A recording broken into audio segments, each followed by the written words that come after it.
Good morning, good afternoon, and good evening, and welcome to my second video here on my channel, Diving Trader. My name is Daniel, and I hope you enjoy this video. Here today, guys, we're going to be talking a little bit about dollar cost averaging.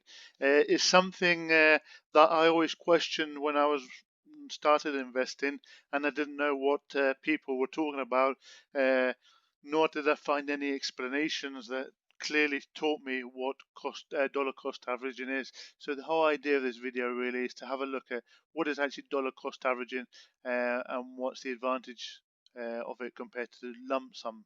Okay, so let's dive straight into it and let's have a look at the definition for each of these.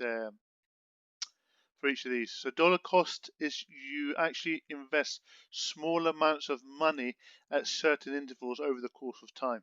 Okay, so this could be once every month, could be twice every month, whatever you decide.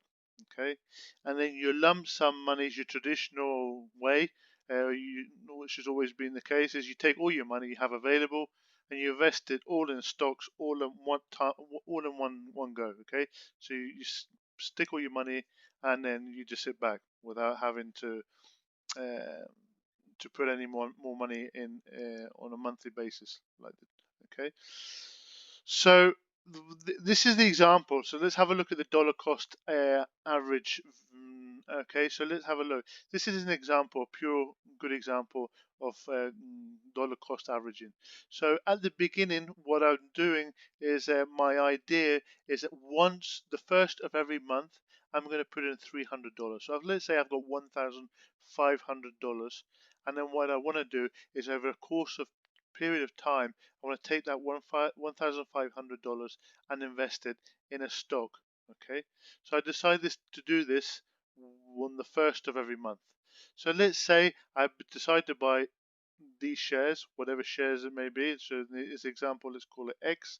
I buy X at $30. Now, $30, how much can that get me if I want to put in $300? So $300, that would buy me 10 shares. Okay. Then in February, the price drops back down to $10.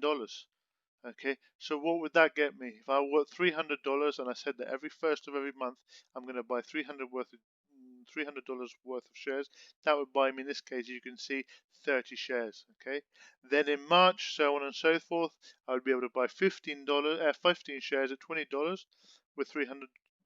Okay, so on and so forth. Okay, so as we can see, this would amount after the 5 months, as an example, this would give me a total number of shares of 87. So I would have 87 shares in X. Okay, and the total amount that I would have invested from January to May in this example, okay, is actually $1,500. Okay, so how do we do this? What we basically do is we take the total amount of invested and then divide it by the number of shares we have, and that will give you the price of how much each share is worth after those 5 months. So it will actually be a bargain of $17.24.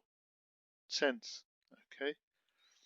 Now with lump sum, it's different. So lump sum here, I would have bought at the beginning. So going back to this, at the beginning in January, I would have put all the $1,500 into this shares, regardless of the price. Like I thought at that time it might have been a good price, and that, as you can see, during the evolution of the 5 months, it wasn't a great price. Okay, so if I would have bought 1,500, that would have got me 50 shares. So that was be 1,500. Now let's say if I was to sell, I wanted to sell these shares because they were starting, I knew they were starting to drop down. I was going to lose my investment. I wanted to buy out. I wanted to sell, let's say. Now if I wanted to sell on a lump sum, I would actually be losing money.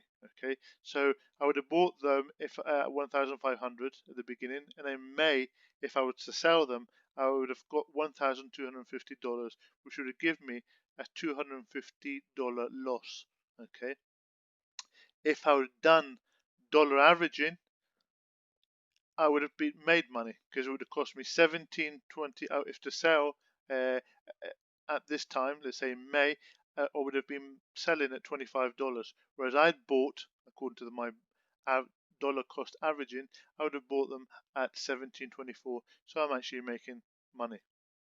So that leads us, guys, on to looking at the advantages. Let's have a look at the advantages and disadvantages of using dollar cost averaging. Okay, so one of the big pros is that dollar cost averaging can be a great way to invest during volatile or uncertain markets. Okay, also it eliminates the emotional factors. Okay, so no matter how much a stock price moves up and down, you know exactly where you're hitting the buy button.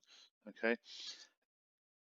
Third, it prevents unlucky market timing. Okay, so if you know like a big market meltdown or a big crash, then it's a good time to buy because you can buy at cheaper prices post crash. And then finally, not everyone has a lump sum of money at that period of time to invest. So not everyone has like £10,000, euros, dollars, whatever, in their pocket to be investing all at one go. Okay. There are other disadvantages. The main one being that stocks tend, or the major stocks, you tend to have an upward bias over time. Okay, so while the price fluctuates, the general tendency is for stocks to go up over time. Okay, so that means if you're averaging into a position over a long time, you potentially won't do as well as you would compared to cost averaging. Okay, an example I can use at the moment, for example, I'm into investing into neo stocks, so there's a lot of fluctuation in the market. So for me, it's a great advantage to be using dollar cost averaging.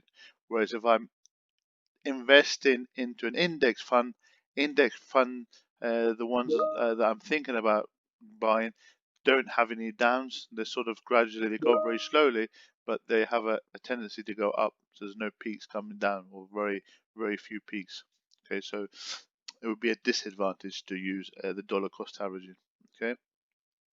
Finally, dividends. If investing in dividends, okay, that can be a disadvantage as well. Okay, so if you take, for example, let's say if you want to invest $10,000 into a 4% yield stock, for example, okay, instead of you getting that $100 in the first quarter, for example, which would be 4% of your 10,000, you wouldn't get that. You actually get 4% of what you've put in that first quarter, right?